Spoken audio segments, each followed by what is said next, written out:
In today's video, I'm going to teach you how to move the camera on your DJI drone. So here I actually have the DJI Mini 3 and I'm going to show you on this drone, but it's going to work with any of the DJI range. Now before I get into the video, I just want to say please make sure you watch this video very closely, pay close attention so you don't miss out on any steps. And also if you do find it useful, be sure to like, subscribe and comment down below that this video did help you. So to move the camera, obviously we need to take the little cap off here and take that off carefully so you don't break anything.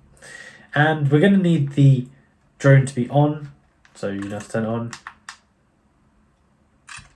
like that.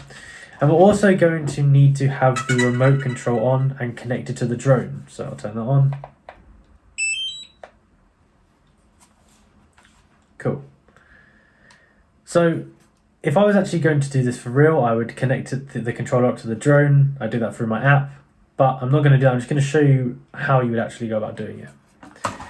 So on the controller, you can see it looks like this from the front. Now at the top, there's actually this little wheel here.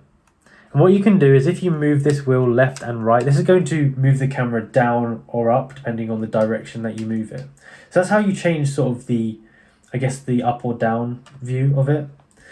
And then if you want to look side to side, you're going to have to move this stick here. So this is the same stick that you go up and down with in height. You want to move it left or right, and that's going to move the whole drone left or right.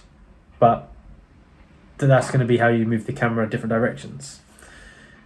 You can move the direction of the drone with this, but that's not going to move the sort of angle. So it's not going to change the direction that you're actually looking at. So you want to use this stick here, which is the left one, go left and right. And then you also want to use this little wheel here to go up and down. And that's basically how you do it. So if you enjoyed this video and found it useful, be sure to like, subscribe and comment down below this video helped so other people can watch the same video and get the same useful advice.